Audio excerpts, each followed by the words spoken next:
Jeet media network ಎಂದೆಂದಿಗೂ ನಿಮ್ಮೊಂದಿಗೆ. ವೀಕ್ಷಕರೇ ನಮಸ್ಕಾರ. ಜೀತ್ ಮೀಡಿಯಾ ನೆಟ್ವರ್ಕ್ ಯೂಟ್ಯೂಬ್ ವಾಹಿನಿಯ ವಿಶೇಷ ವಿಡಿಯೋ ನೋಡೋದಕ್ಕೆ ನಿಮಗೆಲ್ಲ ಸ್ವಾಗತ. ಸೂರ್ಯೋದಯ ಹಾಗೂ ಸೂರ್ಯಾಸ್ತದ ಸಮಯದಲ್ಲಿ ಈ ಕೆಲಸ ಮಾಡಬೇಡಿ, ಶೀಘ್ರದಲ್ಲೇ ಬರುತ್ತೆ ಸಾವಿನ ಸುದ್ದಿ ಅನ್ನೋ ಮಾಹಿತಿಯನ್ನ ಈ ವಿಡಿಯೋದಲ್ಲಿ ನಾನು ನಿಮಗೆ ತಿಳಿಸ್ಕೊಡ್ತಾ ಇದ್ದೀವಿ. ಹಾಗೇನೆ ಈ ವಿಡಿಯೋಗೆ ಈಗಲೇ ಒಂದು ಲೈಕ್ ಕೊಟ್ಟು ವಿಡಿಯೋದ ಕೆಳಗಡೆ ಓಂ ನಮೋ ಭಗವತೆ ವಾಸುದೇವಾಯ ಅಂತ ಕಮೆಂಟ್ ಮಾಡೋದಕ್ಕೆ ಮರಿಬೇಡಿ. ಹಾಗೇನೆ ವಿಡಿಯೋದ ಕೆಳಗಡೆ ಇರುವಂತಹ ಜಾಯಿನ್ ಬಟನ್ ಒತ್ತಿ, ಆಗ ನೀವು ಜೀತ್ ಮೀಡಿಯಾ ಚಾನಲ್ ಮೆಂಬರ್ ಆಗ್ತೀರಾ. ಅಂದ್ರೆ ನೀವು ಮೆಂಬರ್ಗಳಿಗಿರುವಂತಹ ವಿಶೇಷ ವಿಡಿಯೋ ಹಾಗೂ ಲೈವ್ ನೋಡಬಹುದು. ಅದೃಷ್ಟವನ್ನ ಪಡೆಯೋದಕ್ಕೆ ಮತ್ತು ದುರಾದೃಷ್ಟವನ್ನ ತಪ್ಪಿಸೋದಕ್ಕೆ ಪ್ರತಿ ಕೆಲಸವನ್ನ ಸಮಯಕ್ಕೆ ಅನುಗುಣವಾಗಿ ಮಾಡಬೇಕು. ಹೀಗಂತ ನಮ್ಮ ಹಿರಿಯರು ಆಗಾಗ ಹೇಳ್ತಾನೆ ಇರ್ತಾರೆ. ಆದ್ರೆ ಅದೆಲ್ಲವನ್ನೂ ಪಾಲಿಸುವಷ್ಟು ತಾಳ್ಮೆ ಯಾರಿಗೂ ಇಲ್ಲ. ಆದ್ರೆ ಹಿರಿಯರು ಹೇಳುವ ಪ್ರಕಾರ ಸೂರ್ಯೋದಯ ಹಾಗೂ ಸೂರ್ಯಾಸ್ತದ ಸಮಯದಲ್ಲಿ ಕೆಲ ಕೆಲಸಗಳನ್ನ ಮರೆಯದೆ ತಪ್ಪದೆ ಮಾಡಬೇಕು ಅಂತ ಹೇಳ್ತಾರೆ. ಹಾಗೇನೆ ಕೆಲ ಕೆಲಸಗಳನ್ನ ಅಪ್ಪಿ ತಪ್ಪಿಯೂ ಮಾಡಬಾರದು ಅಂತಾನು ಹೇಳ್ತಾರೆ. ಅವರು ಹೇಳುವ ಆ ಮಾತುಗಳು ನಮ್ಮ ಶಾಸ್ತ್ರಗಳಲ್ಲೂ ಕೂಡ ಹೇಳಲಾಗಿದೆ. ಆದ್ರೂ ಅದೆಲ್ಲವನ್ನೂ ನಿರ್ಲಕ್ಷಿಸಿ ನಾವೇ ಕೈಯಾರೆ ಸಮಸ್ಯೆಗಳಿಗೆ ಆಹ್ವಾನ ಕೊಟ್ಟಿರ್ತೀವಿ. ಅಸಲಿಗೆ ಸೂರ್ಯೋದಯ ಹಾಗೂ ಸೂರ್ಯಾಸ್ತ ಈ ಎರಡೂ ಸಮಯದಲ್ಲಿ ಅಂದ್ರೆ ಸಂಧಿ ಕಾಲದಲ್ಲಿ ನಮ್ಮಿಂದ ಆಗುವ ಚಿಕ್ಕ ಪುಟ್ಟ ತಪ್ಪುಗಳು ದೊಡ್ಡ ದೊಡ್ಡ ಸಮಸ್ಯೆಗಳನ್ನ ಎದುರಿಸೋ ಹಾಗೆ ಮಾಡುತ್ತವೆ.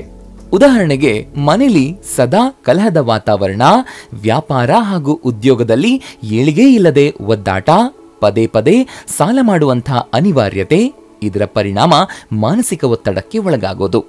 ಆದ್ದರಿಂದ ಸೂರ್ಯೋದಯ ಹಾಗೂ ಸೂರ್ಯಾಸ್ತದ ಸಮಯದಲ್ಲಿ ಪಾಲಿಸಲೇಬೇಕಾದ ಕೆಲ ನಿಯಮಗಳಿವೆ. ಅದನ್ನೇ ಈಗ ಒಂದೊಂದಾಗಿ ನಿಮಗೆ ಹೇಳ್ತಾ ಹೋಗ್ತೀವಿ.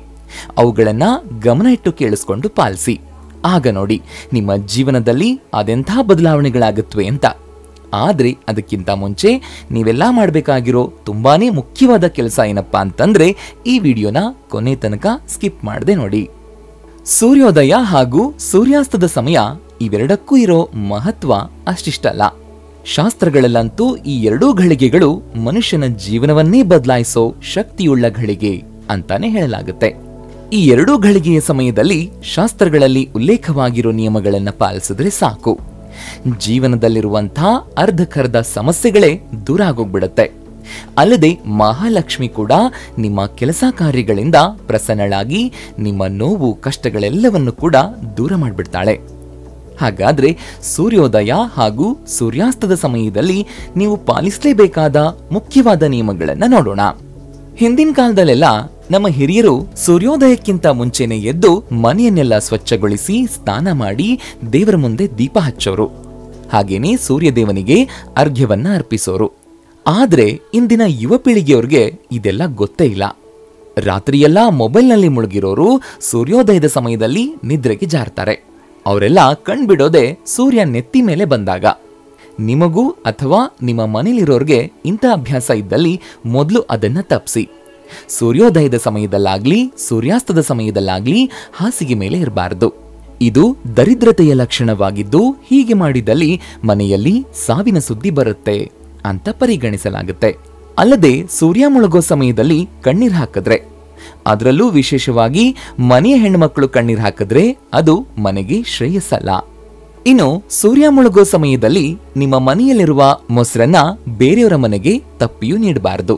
ಯಾಕೆಂತಂದ್ರೆ ಮೊಸರನ್ನ ಶುಕ್ರ ಗ್ರಹಕ್ಕೆ ಸಂಬಂಧಿಸಿದ ಆಹಾರ ಪದಾರ್ಥ ಅಂತ ಪರಿಗಣಿಸಲಾಗುತ್ತೆ. ಅಲ್ಲದೆ ಶುಕ್ರ ಗ್ರಹವನ್ನ ಸಂಪತ್ತು ಮತ್ತು ವೈಭೋಗವನ್ನ ಒದಗಿಸುವ ಗ್ರಹ ಅಂತ ಪರಿಗಣಿಸಲಾಗುತ್ತೆ.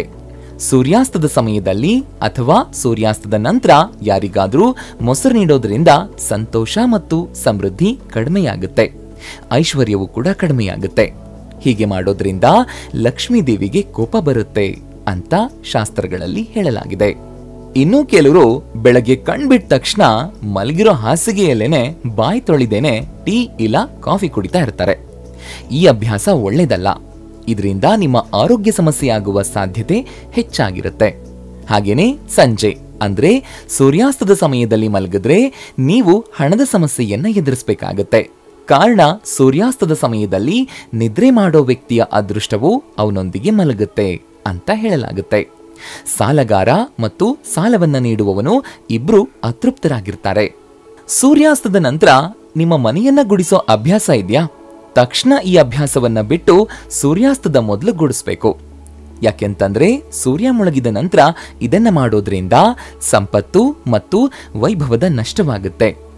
ಸೂರ್ಯ ಮುಳುಗಿದ ನಂತರ ಕಸ ಗುಡಿಸೋದ್ರಿಂದ ಲಕ್ಷ್ಮೀ ದೇವಿಯು ನಿಮ್ಮ ಮನೆಯಿಂದ ಶಾಶ್ವತವಾಗಿ ಹೊರಟೋಗ್ತಾಳೆ. ಹಾಗೇನೆ ಸೂರ್ಯಾಸ್ತದ ನಂತರ ತುಳಸಿ ಗಿಡಕ್ಕೆ ನೀರನ್ನ ಹಾಕಬಾರದು. ಧರ್ಮಗ್ರಂಥಗಳ ಪ್ರಕಾರ ಸೂರ್ಯ ಮುಳುಗಿದ ನಂತರ ಪೂಜೆ ಮಾಡಬೇಕು.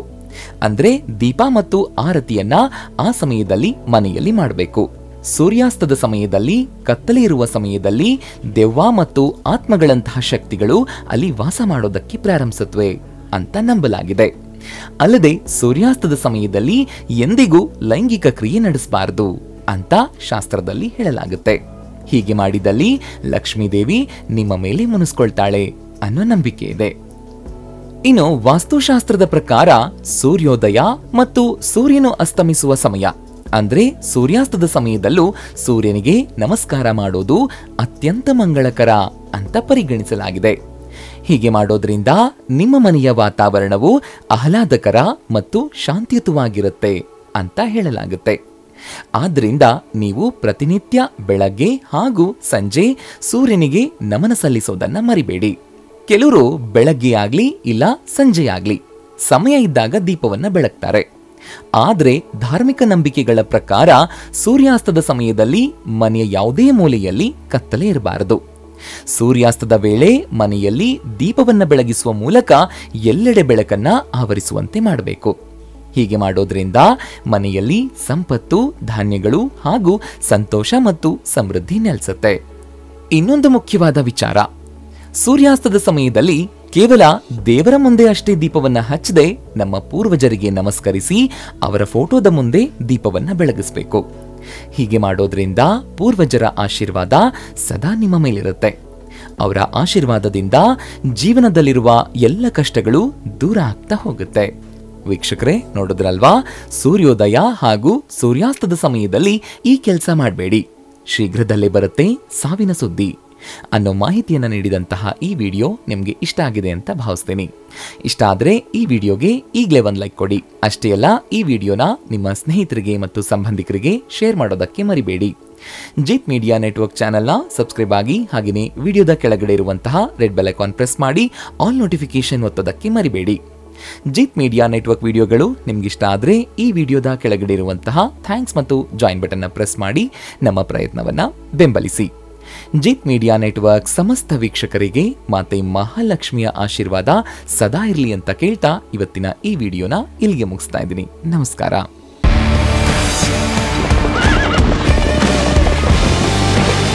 ಜೀತ್ ಮೀಡಿಯಾ ನೆಟ್ವರ್ಕ್ ಎಂದೆಂದಿಗೂ ನಿಮ್ಮೊಂದಿಗೆ.